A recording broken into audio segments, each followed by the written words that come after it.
Are leaders saying to you, or are you hearing that I don't got time to go create the emotional level and intimacy and vulnerability in the company and measure it? What is your view? Who would like to start? Sorry, even when I've been in companies where they maybe acknowledged customer emotion as a thing, or like there was never any there was a lot of talk around adding some joy to a person's life, but there wasn't really any way to quantifiably measure that. Nobody ever really put any sort of actual data around it. They just sort of said, this is what we do. We add joy through our product offerings and our experience. And it was a very fuzzy thing, right? And it was really difficult to like figure out if you were doing it better or worse. So you're saying the issue is that there's a common belief that it's too fluffy, you can't measure it, therefore it's do it, don't do it. That's what gets in the way. Well, yeah, I think more for us, it was like even if someone was doing it, it was difficult to figure out how well or how poorly, and it was difficult to track or measure in that sense. Like even if we believed in it, which I think they did, that didn't translate into any actionable outcomes, right? Hmm.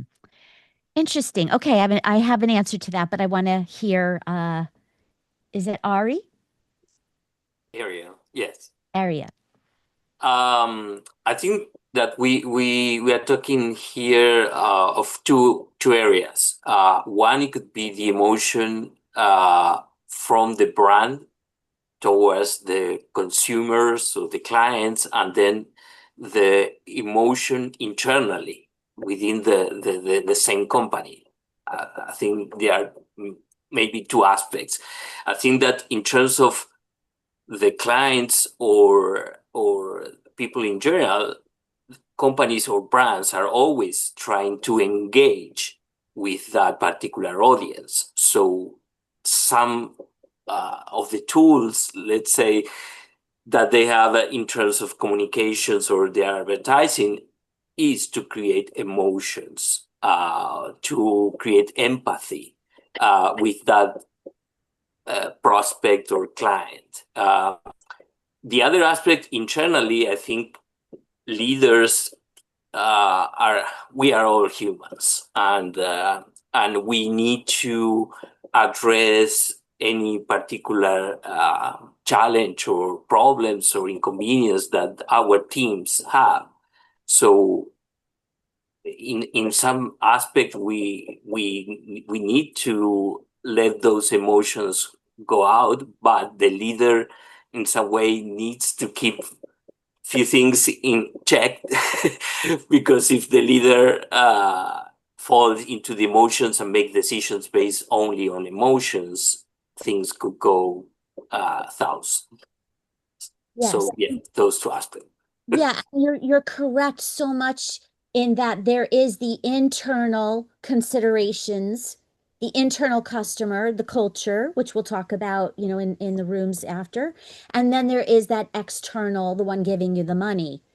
And I'm curious if anyone has actually seen firsthand that they're looking for the ROI, but has anybody seen the case study for it?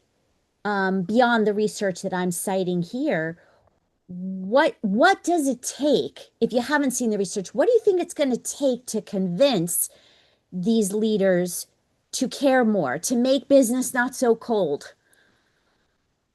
What's it going to take? I mean, if you think about it, effort is emotion. So you look at your customer effort score, that becomes an indicator in your business of where things are going. You can think about your own individual examples of a company you've dealt with where, you know, how can I put this delicately? We've been dropped on our head and not had a great experience.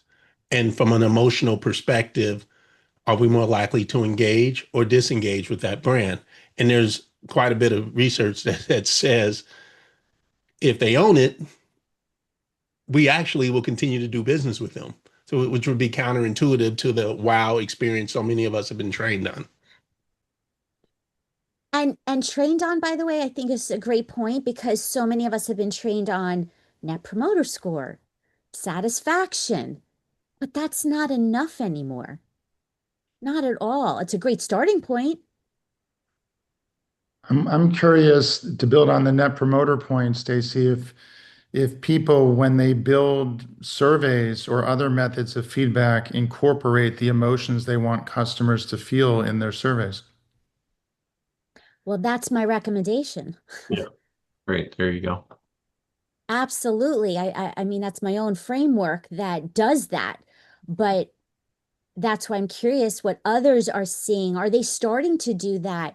Are you using AI to actually detect the emotions, the sentiments in your structured surveys and your social media comments? Who's really taking all that information? What a great use case of AI to extract that emotion and then identify those happy peaks and low points. Anybody doing that today?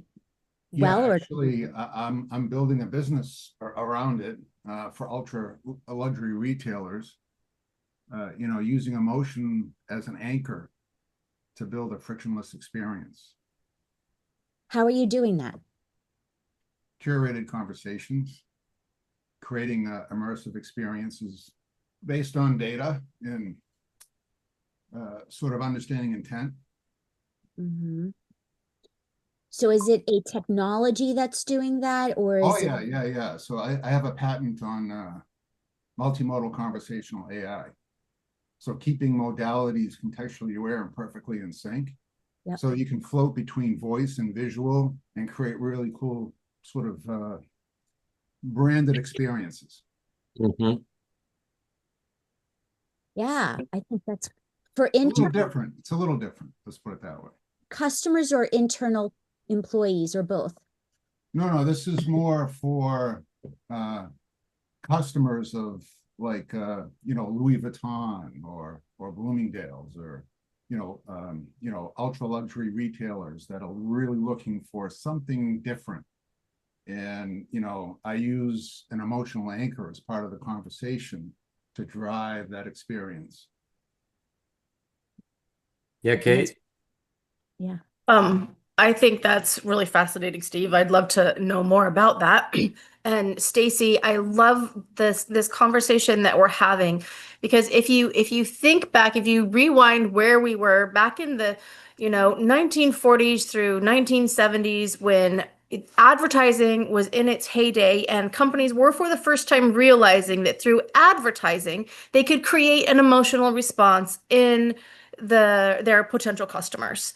But that was the only way that they knew how to do it, is throwing millions of dollars out there for print and media advertising. There was no way to know if it was going to work until somebody came in and you saw, okay, we ran an ad, now there's more people.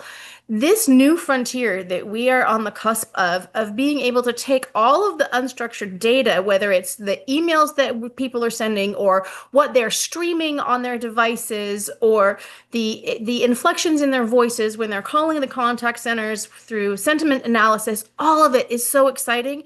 And it is the perfect opportunity for businesses to realize what they knew back at the beginning, that marketing was about emotion and customer, it's all about emotion. And so I look forward to hearing more about this. Awesome. Well, so it is about the time we want to go into our breakout rooms. And so one of the things we do, in these meetings is we try to get even smaller, more tighter conversations, because again, part of what CX on the Rocks collective is trying to do is focus more on conversation, more on, idea generation and sharing with each other. And so based on that, we're going to break into 2 breakout rooms. We're going to take this approach 2 directions. We've got this emotion concept that Stacy eloquently brought us to. We're going to take it from 2 different directions. We're going to look at outside in, which is really kind of more of that CX, maybe to even to EX focus, going from customer into the business from an emotional standpoint. And we're going to go inside out, more from the employee and really driving employee emotion to then impact customer emotion as well. So Matt, I know you're going to take us on one of those rooms. Maybe you do kind of a quick plug for your room, and then Brad for yours, and then we'll break up. Sure, they're both really awesome topics, so there's no wrong choice. I'm going to focus on the outside in one, which is really about the connection of CX to brand and how you reinforce the emotional connection and then use that to drive the right customer behavior. That can connect to your employee experience too if people believe in the brand promise and deliver on it. So I'm going to take the outside in lens, and then Brad, you're going to take the inside out. You want to say a few words? Yeah, for sure. Fundamentally, I don't think there's ever been a customer happier than the employee that served them.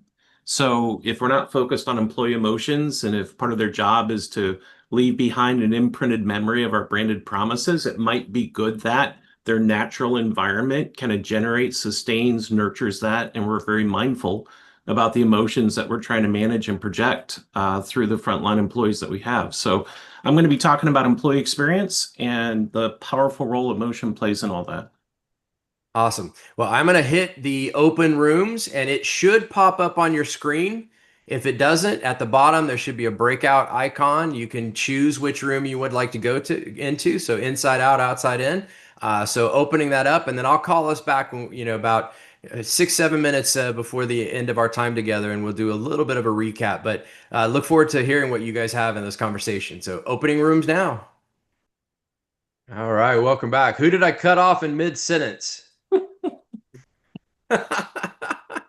Well, we were running out of time. I tried to give you as much time as I could to keep going and keep diving in, but we're roughly at the 45-minute mark within a few minutes here. Hopefully, many of you can stick around for a little bit of additional time.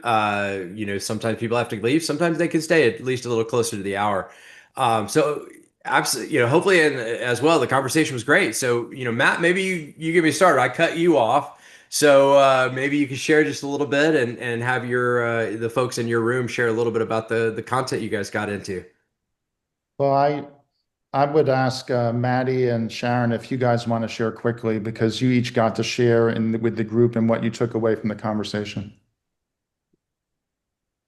Sharon, you want to go first? I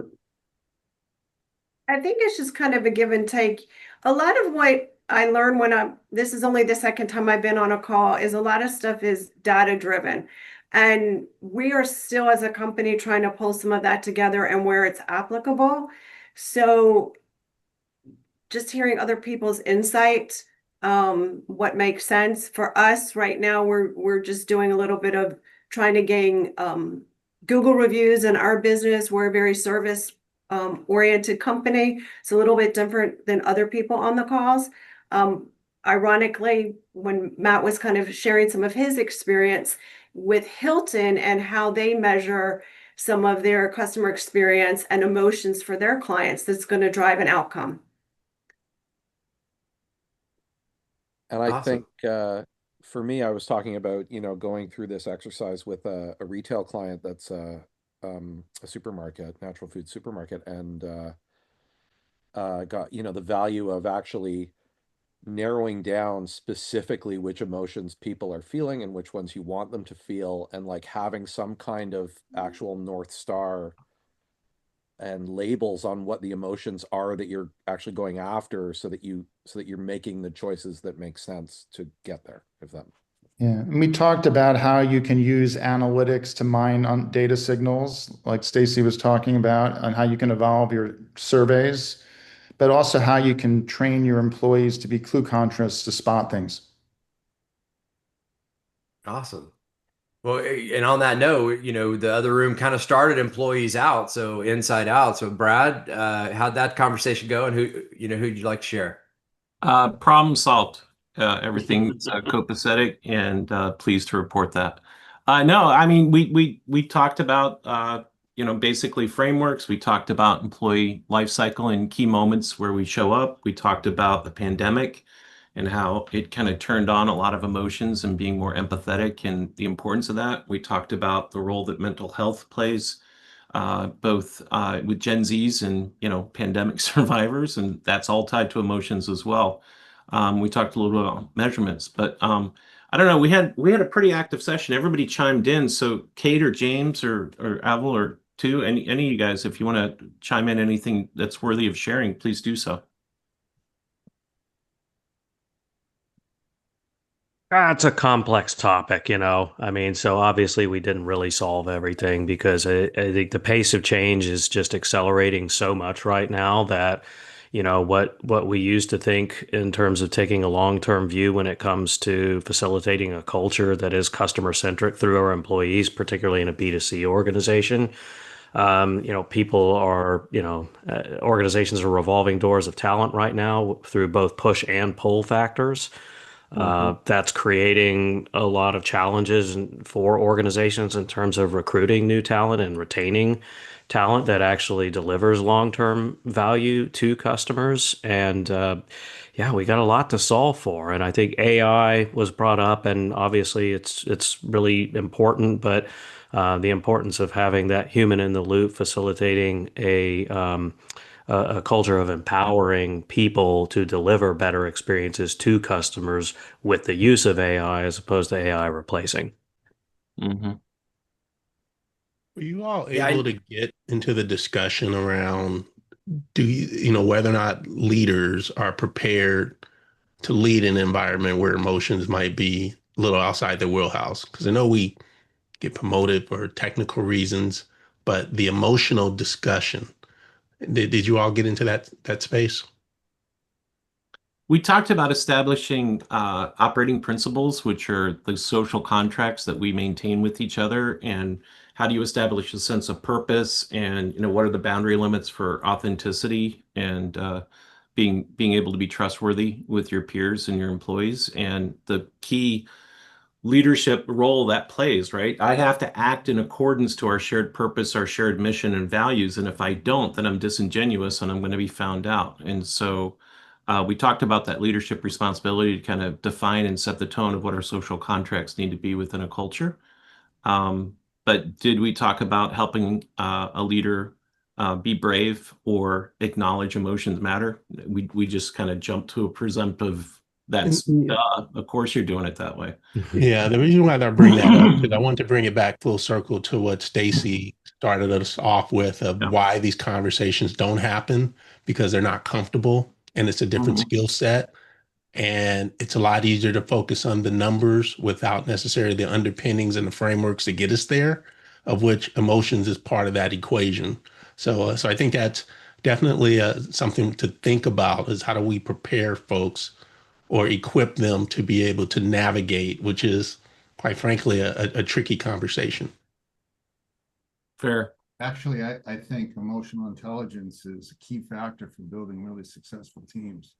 That people come to gravitate towards me based on, how I've interacted with them in the distant past. And, when I'm building teams now, they respect that.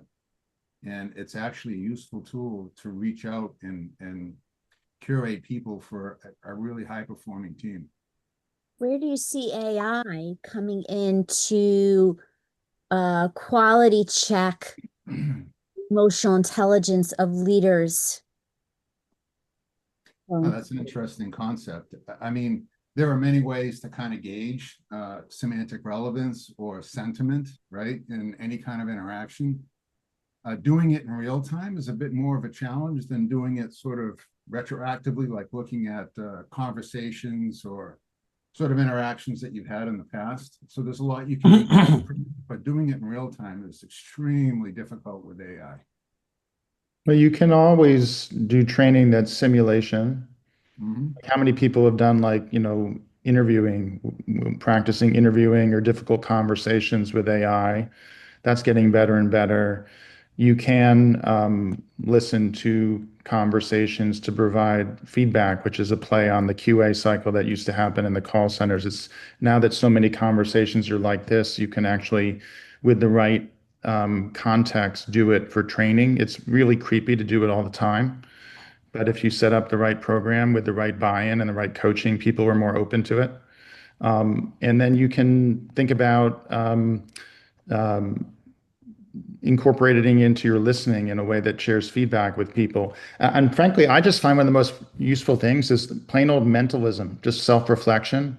Get people to think about the behaviors they want, make commitments to practice them, and then have a really simple check-in and journaling process where people engage and think about it, and then engage with others in the conversation, which doesn't actually require much AI other than if you have a program here to do reporting. But it actually drives behavior adoption that's much faster than just classroom training.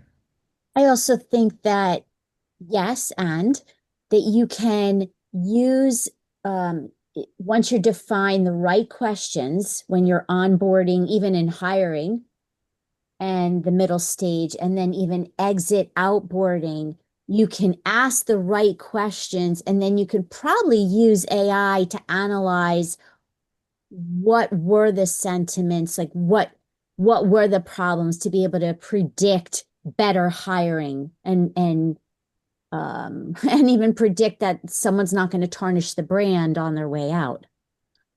Mm-hmm. Yeah, I think, I mean, and James, you mentioned it, and it's come up several times, this, the concept of AI can't replace humans and human empathy and things of that nature. And I fully agree with that, except humans don't often share empathy, or they don't take the advantage of that. And so I talked a lot to contact centers, and it's like, if you're worried about losing your job, then don't give it any reason that you might. Right. I had a situation at a hotel last week, and at 3 a.m. the fire alarm in my room decided to do that beep every 2 minutes, that shrieking beep.